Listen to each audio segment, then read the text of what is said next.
Well, 2015 came and went. I have to admit, that year really went by quickly. It had its ups and it had its downs. Mostly it had its downs. But, I feel like we should talk about that. Rather than just ignoring the bad things that happened, we should take a look at them because a few very serious things did happen, such as that one time where the evil terrorist group Scarlet were still a commanding force. They had the power to prevent humans traveling to and from the outside universe. God, I hated it when that happened. What a bunch of dicks, that's Scarlet. Scarlet's members consist of artificial beings created using the supergenetic engineering by the Sirens. Just shooting ourselves in the foot, apparently, but isn't that what we always do? Scarlet is an underground organization that has been secretly formed with the express intention of destroying the human race. Not that we needed to remind you, because I'm sure we all knew about that. In addition to their high level of intelligence and awesome strength, and let me tell you, it was pretty awesome, Scarlet's members are equipped with parasitic abilities that allow them to live within human beings. They could be in you right now, you'd never know. Animals and machinery as well. But with these abilities, they conquer the Sirens and stand out on the brink of obtaining supremacy over Sierra. It was a tough year, I have to say. Epsilon Eagle, the boss of the Scarlet Group, is the intended target of an assassination attempt being planned by the Sirens. Yeah, well, we kinda had to. He was a jerk. A special combat group capable of using superpowers was secretly dispatched to carry out this mission. Not XCOM, they're for aliens. Scarlet unleashed a sudden attack on Epsilon with their superpowers. Why'd they do that? I don't know, I wasn't really keeping up with the news. Epsilon, seriously damaged by the attack, was thrown into the time-space continuum which had been activated by the Scarlet's use of superpowers. The scientists warned us that would be a thing that happened if we overused our superpowers, but no, we ignored them. With Epsilon seemingly gone forever, G-Tiger took control of Scarlet amidst the resulting confusion. With G-Tiger now in charge, the terrorist attacks against Sirens became more frequent and brutal. I thought G-Tiger was just a lackey, but no, he's even worse than Epsilon. With this increase in hostility towards Sirens, G-Tiger became unpopular among Scarlet members. As a result, the demands for the reinstatement of Epsilon as leader of the Scarlet Group became stronger, even though that would have been very difficult, considering Epsilon was thrown into the space-time continuum. But then again, not everyone pays attention, having been something as G-Tiger decided to assassinate Epsilon, because apparently throwing him into the space-time continuum wasn't enough. You have to kill him after that. Oh yeah, and of course there's all that about children with superpowers, which was a huge pressing issue in 2015. You couldn't read the news without finding something related to that incident. It was just all over the place. But of course, in that incident, Epsilon had entered the boy's body. Not that G-Tiger knew, until he kidnapped a girl and threatened to kill her unless Epsilon released the boy. But of course, as we all know, the event that followed had Epsilon in the boy's body fly into a rage where he morphed back into Epsilon. Suddenly where the boy had been standing now stood a Birdman with steel wings. Epsilon's mind was in conflict as a battle between its real nature, human justice, and the foreign force raged on. Oh, I can't even begin to comprehend such an internal struggle. It's very difficult, but unfortunately the girl died anyway, and G-Tiger got away, and of course, this is definitely words from Epsilon. He said this himself. G-Tiger, I will never let you get away. Brave and bold words from Epsilon. I'll tell you, that Birdman is just... he's got away with speech, I'll tell you. However, there was yet another Epsilon, and don't worry, nobody actually knew about this other Epsilon and his evil intentions. I don't know how that flew past the media, but it did apparently. But anyway, yeah, that was the beginning of the events in 2015, which of course are detailed here in Alien Soldier. So, Alien Soldier. This is a game by Treasure. You want to know what that means? Well, first off, it means it's amazing. Second off, it also means this is pretty similar to Gunstar Heroes. We have a bunch of weapons. Buster Force, which is our normal sort of weapon. Flame Force, which is a short-range but very powerful attack. Sword Force, lot of range, but only its close-up attack is very powerful. Ranger Force, that is the spread shot. Homing Force, homing attack. And Lance Force. Not a lot of ammo, kind of short range, but very powerful. I'm going to be starting with these, and I'm going to be using this for most of the game. I will actually change out Homing Force at some point, but, not Homing Force, but Ranger Force. But anyway, as I was about to say, this game is really customizable. You can change what you see in the window, including you can actually just completely ignore all of your stats. You can choose to not see your own health bar, or how much ammo you have, or how much health the enemy has, which, let me tell you, I can't even imagine playing the game like that. We also have the controls here, so I don't actually have to tell you how to control things. That being said, we have the Zero Teleport, which is your dodge move of the game. Counter Force, I'll be getting to that later. You can hover in the air, and that was actually the Zero Teleport with full HP. That is referred to as the Phoenix Dash. By using it, you do actually sacrifice a very tiny amount of HP. Not enough to really be dangerous, like you're not going to die just because you use Phoenix Dash, which is good because you have to use it when you're at full health, but anyway, by using Phoenix Dash, you do a lot of damage if you make contact. You just need to be at full health. And this is also a way to sort of parry. Shot change mode just means when you're silver, you will turn around even when firing.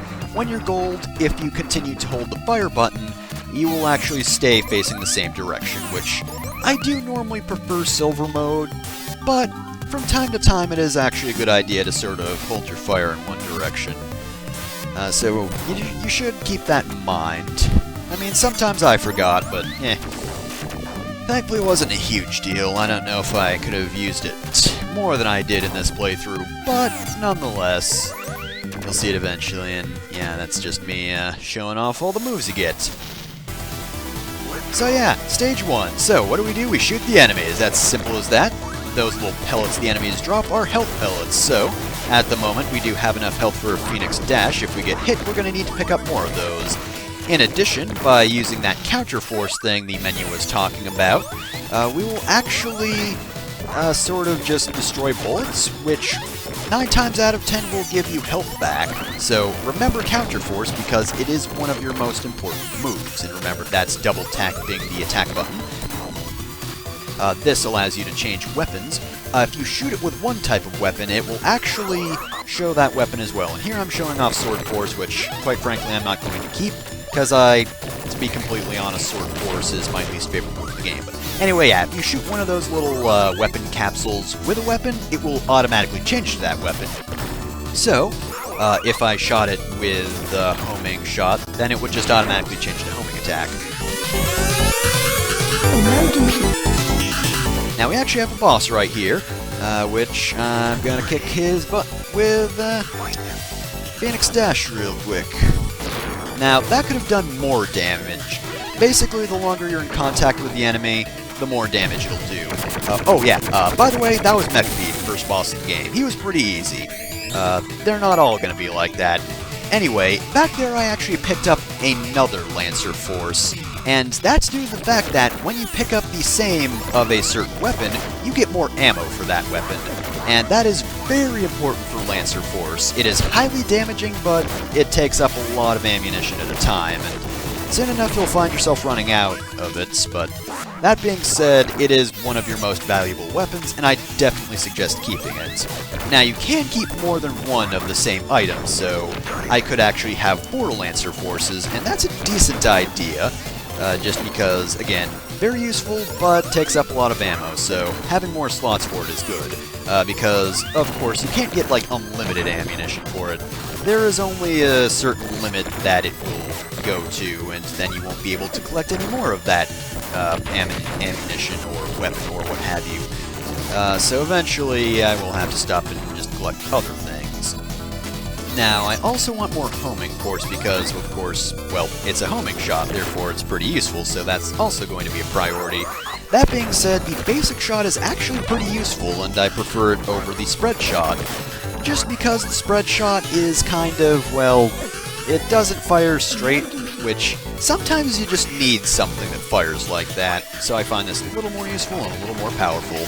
Anyway, this is Android. He's also a pretty fun boss. You're definitely going to want to make use of the dash to get by him, and his attacks, he's going to try to puke at you, he's going to try to lunge at you, and I believe sometimes he throws his arms. That being said, he's still a fairly easy boss, though you won't be getting as much health from him. I think you can counter-force his puke, but... yeah, oh yeah, I forgot, he does backflips before he lunges. That's great. Android's fucking fantastic. Look at him go. He's just so acrobatic. Alright, well, it's just about time to finish this off. Homing Force is very useful for attacking enemies, but it's definitely not your most powerful option.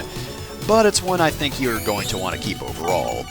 I haven't been using the flamethrower all that much. The range isn't the best, but it is actually a really powerful weapon. But like Lancer Force, it doesn't have a lot of ammunition, and unfortunately it's also very hard to hit enemies with it as well, whereas it's actually pretty easy just because of how thin Lancer Force is. Now you're going to want to use segments like these to basically just get your HP back up. And yeah, I want to go with Homing Shot, because Homing's pretty good. And also, doesn't really drain ammunition too quickly.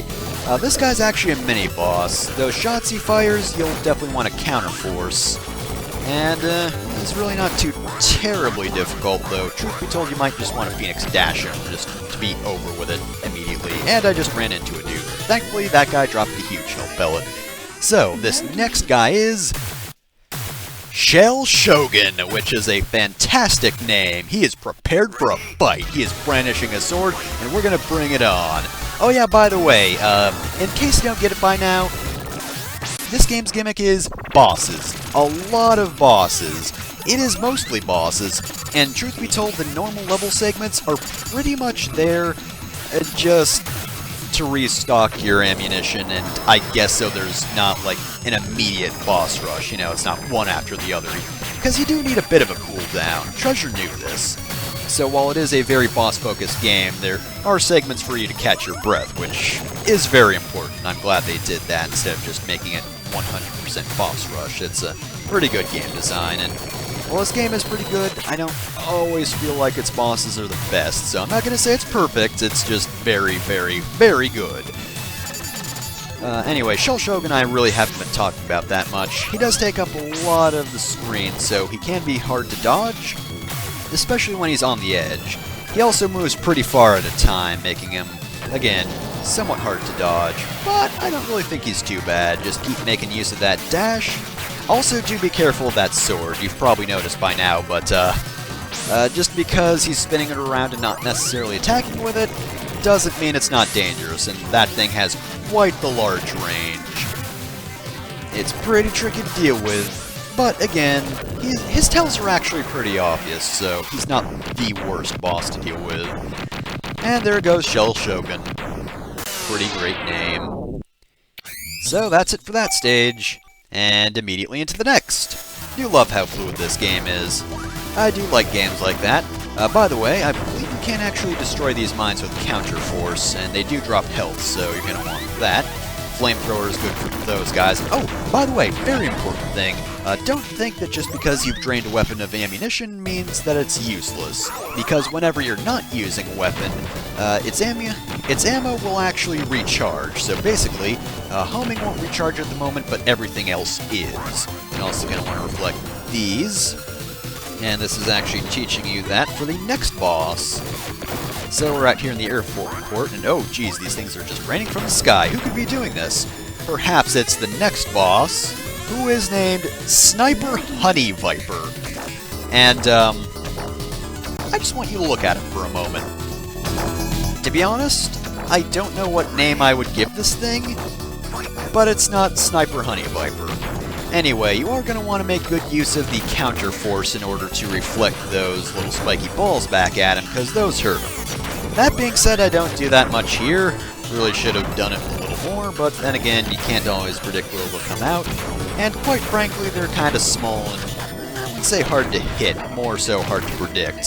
Thankfully, this guy also fires plenty of projectiles, so if you're running a little low on health, you can recharge just a little bit. That being said, he can do a lot of damage very quickly, what with him throwing rocks and spike balls around, so this is actually a boss where it's kind of likely that you'll die.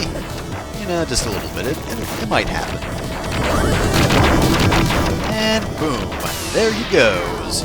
Alright, so that's another stage done. And onward we go. We gotta save the humans. Oh, we're actually transitioning this time. Alright, now it's stage 5. Alright, who are we taking on this time? More of those weird-looking dudes? Yep, it's more of these guys. I don't really like the fat dudes just because, kinda difficult to kill with just ordinary weapons. I mean, I know you're supposed to reflect their shots, but eh. Generally, just normal weapons won't do much to them. You kinda have to use one of your stronger weapons. Also, I love that frickin' Star Wars dude in the back just dancing. He's looking back and forth, just dancing around, looking worried. That's his panic dance. He is very terrified right now. Oh, that guy's more terrified, though. He's really dancing. He's going quickly. Oh, another boss. Who would have guessed? So, this time we had Madame Barber. Now, quite frankly, this is definitely the first boss that really gives me trouble. Madame Barber can be pretty tricky. Has some pretty good music, though. So, basically, you're going to want to make good use of the fact that you actually stand on the ceiling whenever you jump up to it. You're also going to want to be very careful with these crabs because they don't hurt you. However, they will just grab you and keep you in place. And given how many of these things that Madame Barber sends out, they can definitely get the better of you.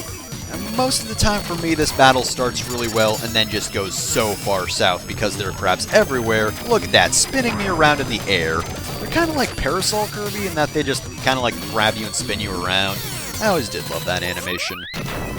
The other tricky thing about Madame Barber is she's very hard to hit, just because those claws get in the way.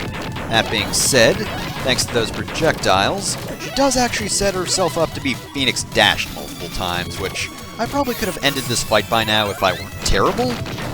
But yeah, I did kind of get hit a lot, so I wasn't able to do that until now, and even then I could have gotten some more hits. I really could have handled that better. Probably should have waited until she was a little closer. And I'm almost out of Lancer Force, which sucks, because it's so good for bosses like this, which have a slightly smaller area to hit them. And yeah, we're out. So, Phoenix Dash, we're done here. That actually went pretty darn well. I didn't get caught by the crabs too much. And there she goes. Alright, with that done, we'll have to leave all these nickin' stands behind. Because while we've saved these weird alien beings here, there are humans to save elsewhere. Eventually, once we kill these guys. Oh yeah, and I also hate those robots if it wasn't obvious, because they're also kind of... Actually, no, they were pretty easy to kill with this shot, and that's more or less the basic shot of the game. Oh, I see. There's one guy's hiding on top of the other. That was it's kind of weird, but whatever. Or maybe he brought his kid in. Was that it? Was it bring your child to work day? Because if so, that was terrible timing on the attack. I mean, come on, don't attack an airport or spaceport or whatever it is when it's bring your child to work day. By the way, this is Joker. He's the best boss because, come on, look at him. He's doing stretches. He's getting ready for this shit. He is hyped for the fight. He's gonna fuck us up, except not really, because he's actually pretty damn easy. Those little eggs he lays are actually turrets, but at the same time, that's a bit of a weakness for him, just because it's pretty easy for us to get to Phoenix Dash thanks to him. So there goes most of his health in just a few shots. Of course, I get hit because, again, I'm bad at this, but hey, you know, I'm not going to be perfect at it, whatever. I dashed into him like an idiot, but whatever. Whatever. He keeps giving me health, so he's a very easy boss. So, let's end this. Bye, Joker.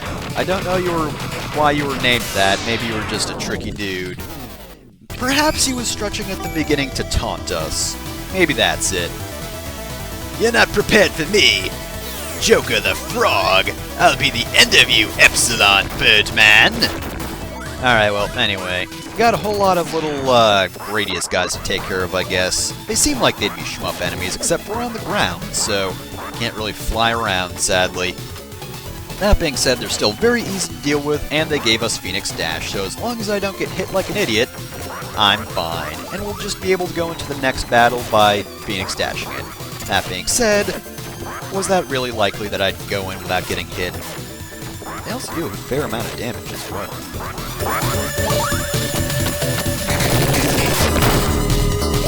Yep, that certainly is a human. Alright, who do we have next? This is the Walking Tank. Probably the most boring name we've encountered so far. I've actually forgotten this guy's deal. What's your deal? Other than being pretty easy to Phoenix Dash. Ah yes, that's right. He shoots missiles at you. Lots and lots of missiles, which I believe you can counterforce. I mean, I'd imagine you could. He's also very susceptible to Lancer Force. I remember that machine gun being a little nasty, though. Dodging that without being behind him is kind of tough. That being said, it is very easy to get behind him because he walks so very slowly. And I guess that guy over there is asking me to keep him down, which I will because I'm about to leave. I'm sorry for making a ruckus over here, dude. Don't mind me, I'm leaving now. And now we're on a train, and could it be? My god, I think that was G-Tiger. Looks like we're almost at our mission. That being said, we still have a couple of enemies to take care of, and, of course, our bosses. I mean, it's a boss rush game. Would you really think there'd be anything else to it? Alright, do be careful here, just because, yeah, this is kind of a deal with Lancer Force. You're definitely going to want more of this, because, Lancer Force is going to be pretty important to keep for the coming battles. Because, trust me, we've actually got some pretty tough ones coming up. Alright, well, there's a boss, so let's just casually tear the door off and jump on top of the train. Sadly, this isn't nearly as cool as I thought it'd be. Why does everyone want to fight on top of a train?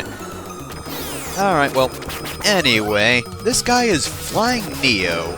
He's got a particular gimmick which I don't care for. He also flies around a lot, meaning that this is actually a very good point to use the homing shot, though there's one a little later in the battle where homing really comes in. For now, he's just gonna kind of walk towards us. He's also very difficult to hit, considering his hitbox is his head. Now, oh, no, not yet. I think it's about when his HP goes to half. Almost there.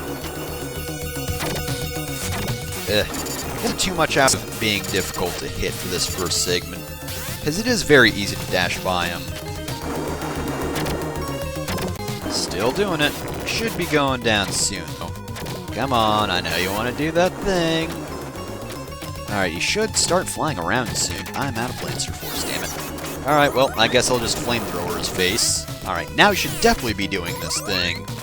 Yep, there he goes. Now he's flying in the background, making him hard to see, and half the time you can't even really hit him. But, thanks to the homing attack, hitting him will be pretty easy. Of course, again, it doesn't do the best for damage, but it's something. Because, see, sometimes he just flat out disappears, so he's hard to find with normal weapons. Ugh. Also, I love the little paw thing he does. I'm gonna get ya! I'm gonna get ya! Of course, he didn't get me, because now he's dead. Oh well, you tried, Flying Neo. You tried. Alright, so next up we actually have a kind of mini-boss-ish thing. I mean, first off we have these jerks flying around us. Don't care for these guys one bit. Alright, now this guy's a mini-boss. It's just this giant flying thing. I mean, if it's not a main boss, I don't know its name, but, yeah. It also fires this weird worm thing, which kind of looks like it should be from a Ned McMillan game. Like, look at that guy. That guy totally has a Binding of Isaac face. He'd fit right in.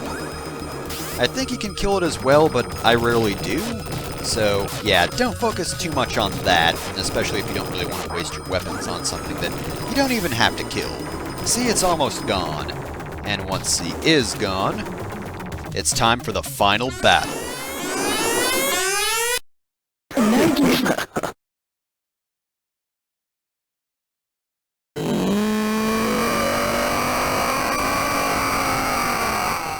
Oh my god, he powered up! And now he's a Hell Tiger! Also, the song is great. Also, this boss is great. Oh man, look at him. He's ready to go. Come on, do it, do it, do it. Yeah, there he goes, his action pose. Okay, so G-Tiger's actually really freaking tough. First off, time limit. You might not have noticed, but in the upper right-hand corner, we have a time limit for each stage. Usually it's negligible. Not here, though, because trust me, G-Tiger takes a while to kill if you're not prepared. Because those giant claws of his will block a lot of attacks, so he's hard to hit and he's got a lot of health anyway, and sometimes he just likes doing that poking attack, which, depending on where you are, can be really difficult to dodge. Now, of course, Homing Force will kind of help here, provided it doesn't hit the claws. Lancer Force is very good because when it doesn't hit his claws, it does a lot of damage. That being said, actually hitting him with it is a huge pain. The other attacks are pretty good. Flamethrower, either he has an immunity to it or for some reason it doesn't hit, because I don't remember it being all that useful.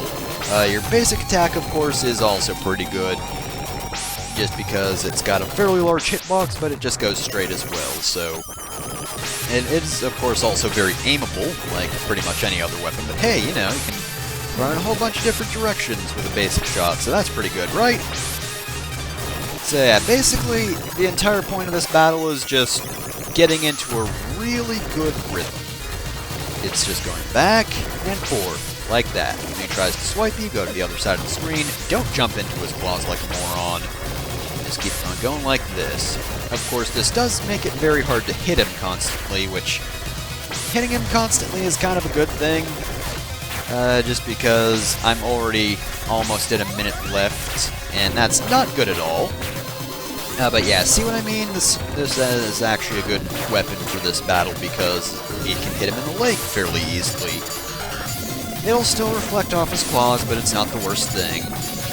Just get a good rhythm. And basically, whenever you're not dodging, be firing at him.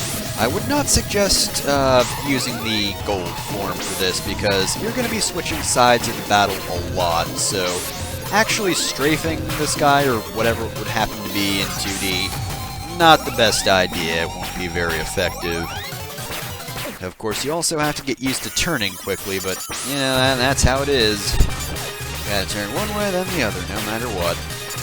Ugh, less than a minute left, and we are close to killing him, but still, that amount of health is going to be hard to take down. And unfortunately, those downward stabs aren't really the best to hit him with. I swear he's doing this on purpose. And yeah, now that we're below 30 seconds, it's going to start warning us. And for a while, I didn't even notice that the time was getting low. For the longest time, I was just like, what's that weird chime sound? What's going on? But we just barely defeated him. But unfortunately, the battle's not over yet because there's still another Epsilon out there, so next time on Alien Soldier, we'll have to hunt him down.